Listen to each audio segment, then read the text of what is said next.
Many of the tallest buildings in Western Australia are located within Perth's central business district and the surrounding neighbourhoods. This has been the focal point of the state's development for decades, with an influx of tall buildings being completed in recent years.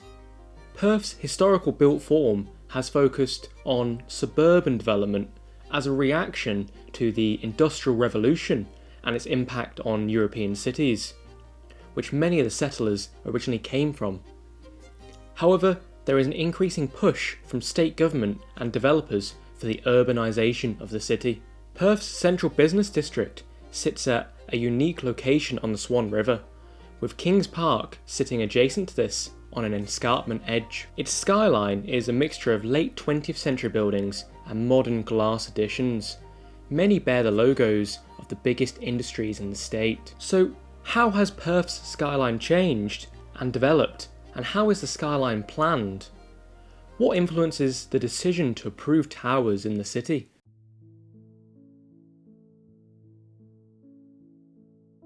Many of the oldest buildings in Perth date back to the colonial period.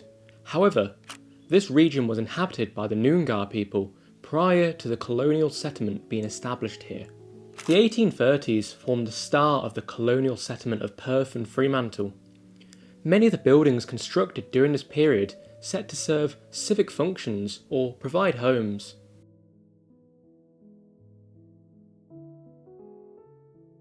One of the most notable buildings is the Roundhouse, which forms the oldest permanent building in Western Australia. It was originally constructed from local limestone in 1831 as a prison with cells laid out internally. The building is 2 stories in height, but made more prominent by its elevated position overlooking Bavers Beach. The Roundhouse was used up until 1886, when the Fremantle prison was transferred to the colony.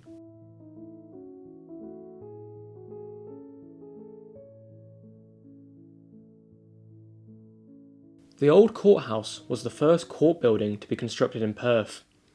This is a single-storey cream-rendered building with Greek Revival stylings. A hipped roof and a porch with Doric columns were added at a later date.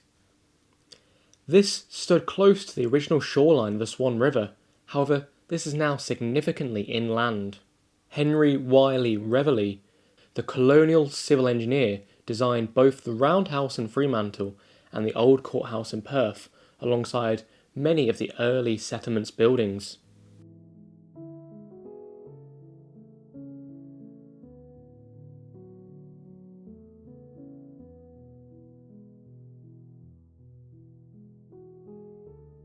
The Fremantle prison opened in 1855 on a site of over 15 hectares, surrounded by a 15-foot boundary wall with a gatehouse in the centre. The main cell block is over 4 floors, with Georgian stylings to its frontage.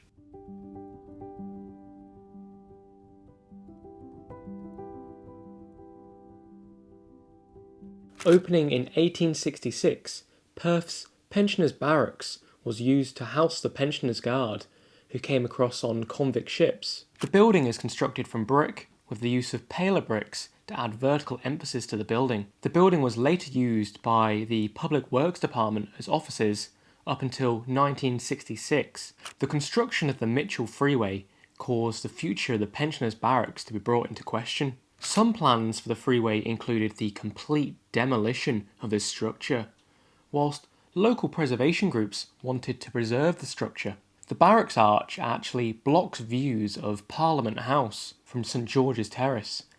Therefore, removing the arch would have allowed this to be visible from St George's Terrace. However, fortunately, the arch was able to be saved and retained. The Mitchell Freeway now runs behind the arch in a trench.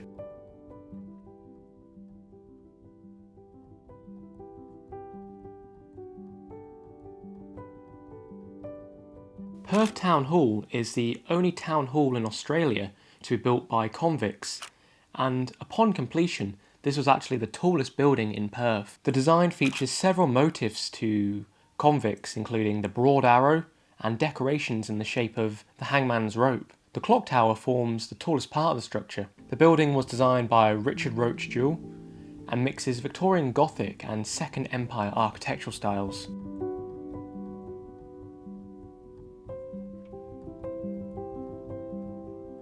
Perth's cathedral was designed by Edmund Thomas Blackett, who is often described as the Christopher Wren of Sydney's churches. Perth's cathedral forms the only example of his architecture in Western Australia. This brick-built structure is within a Gothic revival style. The stone trimmings featured on the cathedral are from Rottnest Island. The original design for the cathedral featured a tower and spire designed by Blackett, but this was never constructed. Instead, a squat tower was added in 1902.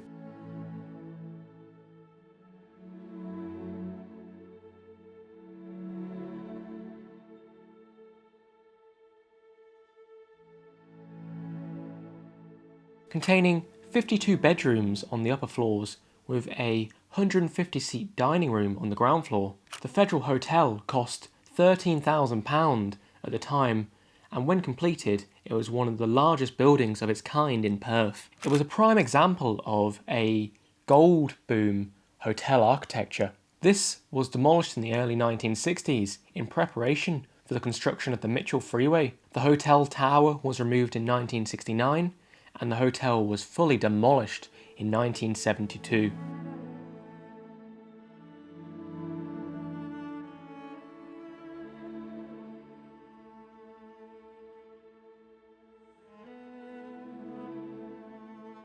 The Emmanuel Buildings were a 6-storey building designed by acclaimed Perth architect Charles Lancet Oldham, located on the corner of Howard Street and St George's Terrace.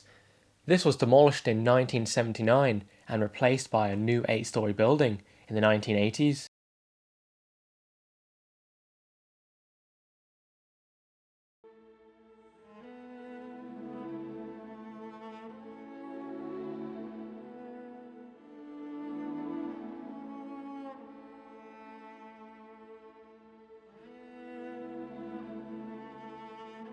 The Viking buildings were situated at 49 William Street. This was termed a skyscraper by the news at the time. This was actually only in fact 6 stories, comprising of more than 50 offices and containing one of the first automatic lifts to be installed in Perth. This building was demolished in 1970 and later replaced by a 51-storey skyscraper of Central Park.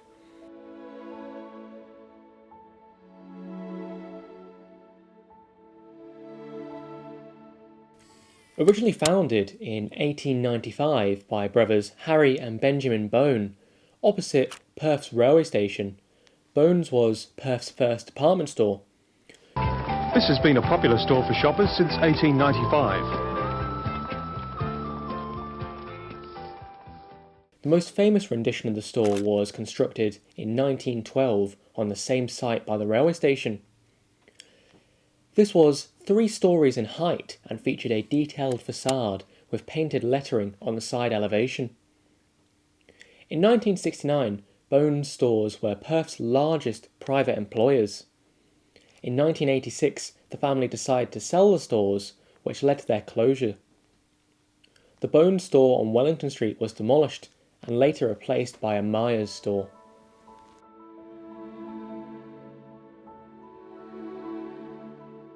A newspaper article in 1922 outlined the City of Perth's ambition to set a height limit for buildings to prevent overshadowing.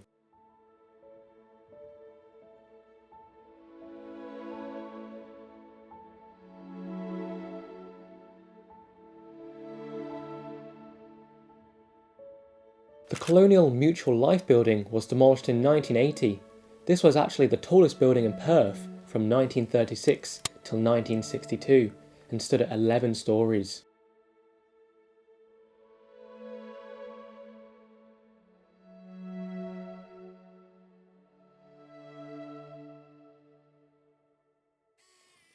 An 11-storey Art Deco apartment block designed by Sydney architects Hennessy and Co., originally constructed with a restaurant and private members club, the Perth Club, covering the bottom 3 floors. The ornamentation features Spanish Mission and Art Deco style ornamentation. This provided a prestigious location in the city and an exclusive market for high quality flats, not provided in Western Australia at this point in time.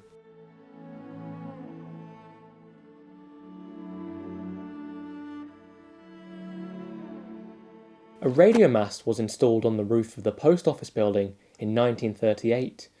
This made this one of the tallest structures within the central business district. The aerial was later removed during World War II to avoid the building becoming a target. The city of Perth lies 11 miles upriver from the port of Fremantle. In 1954, Perth's skyline at this point in time was in fact limited by the height of the firemen's ladders. A building proposed at 11 stories tall, totalling 100 foot in Perth, was refused as the firemen's ladders were actually only 90 feet. Another port is building not far down the coast, an oil port. Perth now is more than a clearinghouse. The construction over 2 square miles, which will be the oil refinery at Quay, is not the only sign of growing industry. In 1955, the first Perth and Fremantle plan was prepared, spurred on by the construction of an oil refinery in Quinana. Within Appendix 3, this had a suggested form of daylighting control in central areas, again using the idea of street width to set a limit on building heights. Perth is such a beautiful city, set on the Swan River.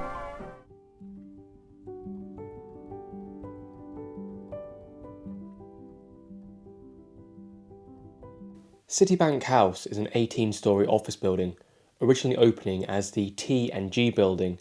This was the tallest in Perth until 1980.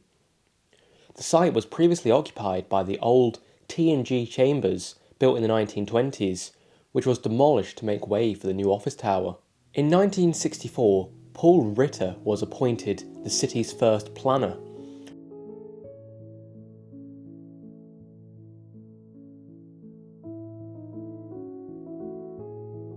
A plan to centralise all of Western Australia's government departments in one place would have seen the construction of 5 buildings on the area surrounding Parliament House.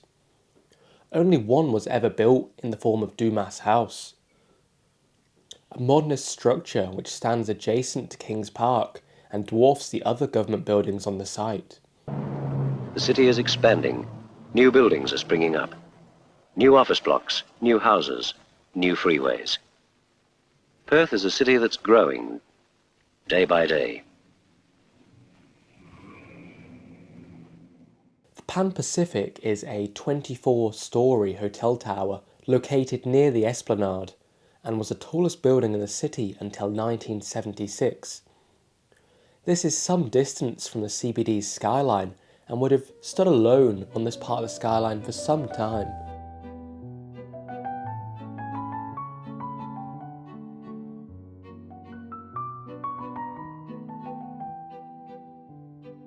The AMP building is a 30-storey tall office tower and was the tallest building in the city from 1976 until 1977.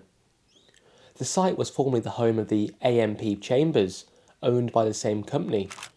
This was an ornate office building constructed in 1915. Attempts were made to save the building, but these were all failed. This was finally demolished in 1972. The statue from the roof was saved and actually owned by a private collector until his death. Then it was sold and placed in a lake within Floriat Waters, a residential estate in Perth's suburbs.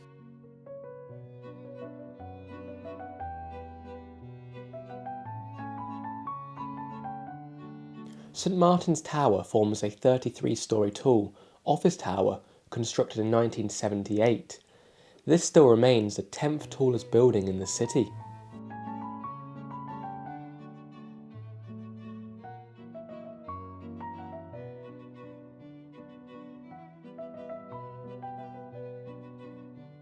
Governor Stirling Tower forms a 28-storey office tower completed in 1978. From 1978 until 1988, nothing taller than 100 metres was completed within Perth's CBD. Western Australia could fit 18 countries the size of England and Wales within its boundaries. It has produced iron ore, nickel and other great mineral wealth since men first looked for minerals in 1885. Presiding over this state, settled in 1829, is Perth, with a population of over 1 million people. Bank West Tower, also known as 108 St George's Terrace, is 50 stories in height and was the tallest in the city until 1992.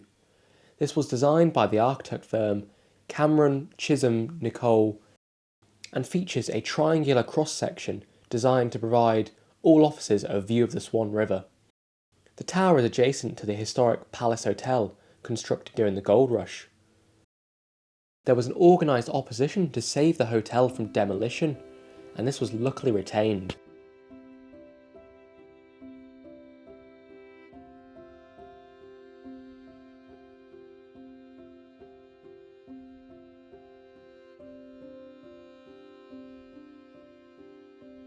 The Forest Centre is a 30-storey office tower that was completed in 1990. It's unique for its slanted structure and for being the first building of its height that is not set back from the street scene.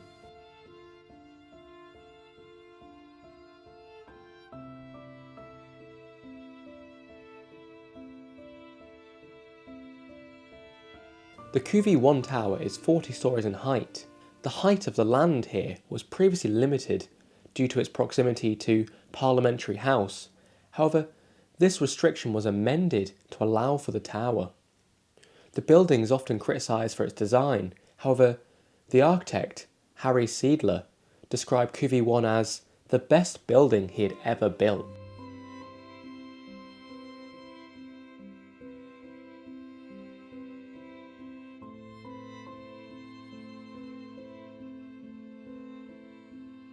Central Park Tower is currently the tallest building in Perth at 51 stories. There was a controversy over the approval of this tower due to the plot ratio concessions made by Perth City Council to the developers. This allowed the developers to construct a tower twice as high as normally permissible on the site, including a transfer of 15 stories worth of plot ratio from the landscape park at the corner of William and Hay Streets, another bonus 10 stories for building the park, and 4 stories for the public space and quality of the development. The design features various setbacks over its form and outrigger trusses at the top of the building and also at various levels to help strengthen the building against wind loads.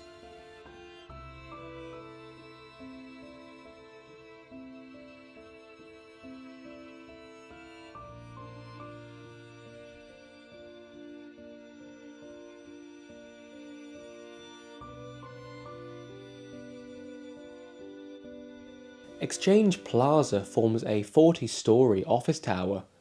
This currently forms the 6th tallest building in Perth. The design features curtain wall glazing with a unique blue colour glass that was produced in a one-off batch.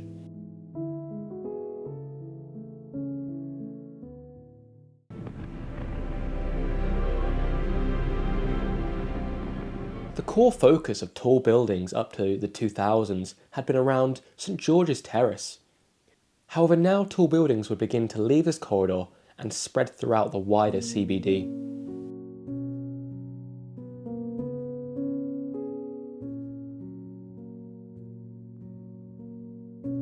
Whilst not forming a traditional building, another notable addition to the skyline was the Millennium project of the Swan Bell Tower.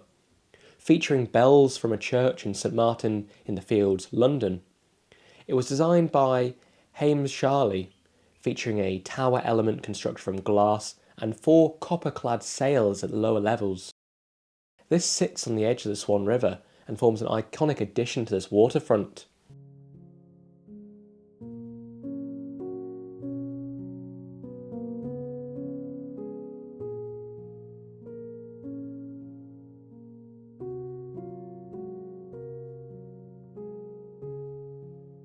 Woodside Plaza forms a 29-storey office tower in Perth CBD.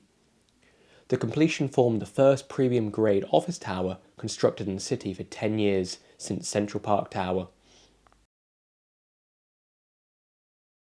Perth's Skyline is undergoing a major transformation and it's a new skyscraper that's taking centre stage. The 2010s formed a considerable period within the Skyline development of Perth. 12 towers were constructed over 100 metres in height. These included Elevation Tower, Rain Square, Equus, Brookfield Place, the David Malcolm Justice Centre, Crown Towers Perth, Westin Hotel, Symphony City, One Capital Square, Mia Yellongonga, the Ritz-Carlton Hotel, the View Tower. Energy giant Chevron has unveiled plans for a new skyscraper at Elizabeth Quay after years of delays. The 30-storey building will tower over the precinct, housing thousands of office workers. Also featured another considerable period of skyline growth for Perth, with 8 towers over 100 metres constructed, including the Sabina Applecross Tower, Envy Apartment, Perth Hub Residences, the Chevron Tower, Switch Perth, Elizabeth Quay West, Capital Square Tower 3,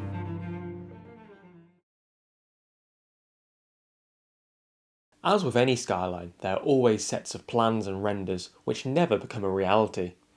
One of the key ones for Perth skyline are the previous versions for Elizabeth Quay, the new waterfront development in Perth. There are 3 key versions of Elizabeth Quay: the 1991 vision, the River Circle and unbuilt 2008 master plan, and the 2011 master plan. Also notable are the proposed and under construction towers, such as St Andrew's Hotel, proposed at 62 stories, which would make this the tallest in the city. C6, the world's tallest wooden building, featuring 237 apartments. King Square 6, Tower B, a 43-storey residential building, which would make it the 9th tallest building in Perth. Burswood Point redevelopment, which would consist of a new skyline by one of the sports stadiums, with 4,500 homes, 91,000 square metres of office space, located around 3.5 kilometres from Perth CBD. This is on the site of the famous Belmont Perth racecourse. The suburb of Applecross has a recent number of tall buildings being constructed. This is under the name of Applecross Central, a mixed-use precinct with 6 distinct zones. Perth's skyline is likely to see an increase in tall residential buildings constructed over the next 2 decades, with areas surrounding the CBD increasing in height with standalone tall buildings. One of the most iconic views of Perth's skyline is from the escarpment edge at Kings Park, which offers a view of the city from a height. A view from a city park which would rival any in the world.